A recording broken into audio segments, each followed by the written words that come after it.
मस्जिद? अब कहेगा कि राम मंदिर बना। अरे राम मंदिर किसी के बाप के पैसे से बना है क्या? राम मंदिर क्या सरकार के पैसे से बना है? राम मंदिर सनातनियों के पैसे से बना है। तो बुखारी और मदनी क्यों नहीं खड़ा हो जा रहा है मोहम्मद बिन अब्दुल्ला मस्जिद बनाने के लिए? इनके पास मस्जिद बनाने का पैसा नहीं है, लेकिन शादी में करोड़ों रुपए उड़ाने का बहुत पैसा है, जलसा जुलूस कराने का बहुत पैसा है, शायर लोगों को बुला करके शायरी करवाने का बहुत पैसा है, लेकिन मस्जिद के लिए पैसा नहीं है। तो ये सारी चीजें सामने खुलकर आएंगी। एक बार फिर से मोदी जी को 411 पार करके शपथ लेने दीजिए। तो क्या बस यही सब मुद्दा छेड़ के मोदी जी 400 लाएंगे क्या? अब उनको मतलब कि सवाल मोदी जी कहाँ छेड़ रहे हैं भाई मुद्दा? बोल रहे कि मैं मुसलमान लड़की हूँ, मुझे रिफॉर्मेशन चाहिए, मैं रिफॉर्म करना चाहती हूँ, मैं मुसलमान बेटियों को पढ़ा लिखा शिक्षित देखना चाहती हूँ, मैं मुसलमान बेटों को कामकाजू देखना चाहती हूँ। मदरसे में क्या मिलेगा भाई पढ़ करके? मदरसे से पढ़ करके कोई मुसलमान लड़का इंजीनियर डॉक्टर बन सकता है क्या? तो बनेंगे ना। तो सरकार का काम है मौलवी बनाने का? सरकार पंडित बना रही है क्या जो सरकार मौलवी बनाएगी? आप मतलब इतने उसमें गुस्से में बोल रही हैं, ठीक है, लेकिन ये बताइए मुझे आप नहीं, गुस्से में नहीं हूँ भैया, आपको समझना पड़ेगा। 1450 साल से ना हम एक सुई नहीं बना पाए हैं, एक सुई नहीं बना पाया है मुसलमान। बड़ी बड़ी लंबी लंबी बातें हम अवैसी की सुनते हैं। अच्छा। और शिक्षा के ऊपर कोई काम नहीं हुआ है।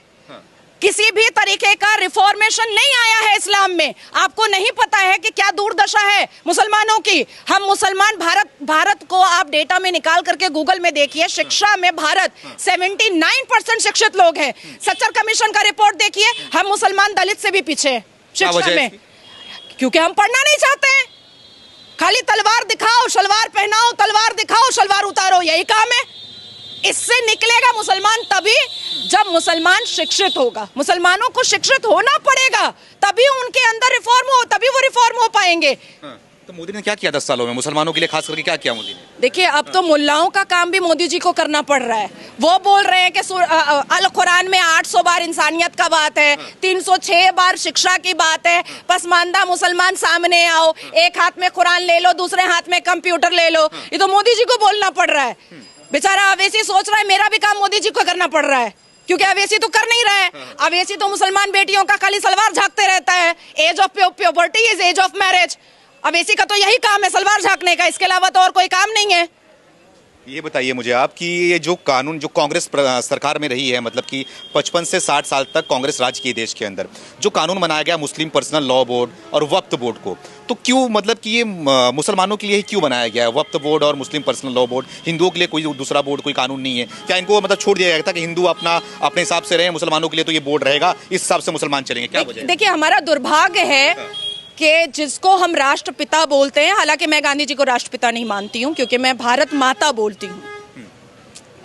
वो कभी भी, गांधी जी ने कभी भी 82.7% सनातनियों को अपनी ताकत उन्होंने समझा ही नहीं, कभी नहीं समझा। और यही यहाँ से ही भारत का दुर्भाग्य स्टार्ट हुआ। जब से नेहरू से लेकर के मनमोहन सिंह जी की सरकार थी, तब से कश्मीर से कन्याकुमारी तक सिर्फ बम फुटता था।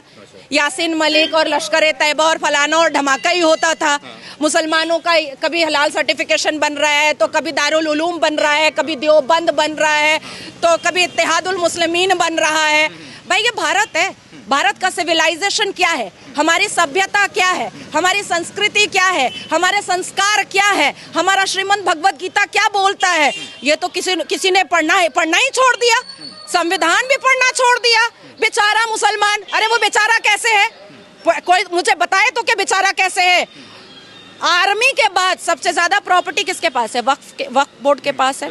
सबसे ज्यादा संपत्ति कौन हड़प करके बैठा हुआ है? वक्फ बोर्ड लेकर के बैठा हुआ है। देवबंद जमात का मतलब समझते हैं क्या है? आप जिस देव की पूजा करते हैं उसको बंद करना। अच्छा, देवबंद यही मतलब ही निकलता है। आप जिस देव की पूजा करते हैं उसको बंद करना। इस्लाम की 4 स्ट्रैटेजी है, जो बात नेहरू जी भी जानते थे, गांधी जी भी जानते थे, इंदिरा गांधी जी भी जानती थी।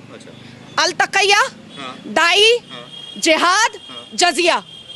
अब बोलिए अल तकैया क्या है? अल तकैया, हिंदू मुस्लिम भाई भाई, आपका खून लाल मेरा खून लाल, हम दोनों संविधान को मानेंगे जब हम टुकड़े टुकड़े गैंग रहते हैं। जब इस्लाम के मानने वाले थोड़े थोड़े होते हैं तब। उसके बाद फिर आ जाता है दाई। अब आपने मेरे ऊपर बिलीव कर लिया अलतकैया में कि ये तो मेरे संविधान को भी मान रही है, मेरी मिट्टी को भी मान रही है, हम दोनों का खून लाल भी बोल रही है। उसके बाद आता है इस्लाम की दावत, आपका धर्म खराब मेरा इस्लाम अच्छा, आपका धर्म में इतने सारे भगवान मेरे इस्लाम में एक ही अल्लाह, आपके धर्म में महिलाओं की इज्जत नहीं है मेरे इस्लाम में महिलाओं की इज्जत है। आप अगर 5 सेकंड के लिए भी कन्विंस हो गए वहीं पे मेरी जीत है। और अगर आप कन्विंस नहीं हुए तब आता है जिहाद, निकालो तलवार और बोलो सुमित को कि गला सरतन से जुदा, सरतन से जुदा, वही होगा। उसके बाद आता है जजिया कि सनातनियों के घर से अगर एक गला कट गया फिर भी घर वाले नहीं माने और इस्लाम कबूल नहीं किए तब आएगा जजिया कि तुम हमको संपत्ति दो, प्रॉपर्टी दो, बहू दो, बेटी दो, सब कुछ दे दो, तभी हम तुमको माफ करेंगे, नहीं तो नहीं माफ करेंगे। ये मतलब होता है। हाँ, ये है, ये 4 स्ट्रैटेजी है इस्लाम वालों की और ये 4 पर चल रहे हैं, चलते आ रहे हैं। और अब भी अगर सनातनियों को नहीं समझ में आ रहा है तो और कैसे समझाया जाएगा भाई। मुझे तो मतलब दुर्भाग्य लगता है कि मज़ारों पे सनातनी जा करके मुंह का बदबू लेते हैं, पानी फुकवाते हैं। काहे को जाते हो भैया मजार पे? कौन मुसलमान दाढ़ी टोपी वाला मंदिर जा रहा है जो तुम जाते हो मजार पे? और हमारे अल कुरान ने तो मजार परस्ती मना किया है, गुनाह कहा है।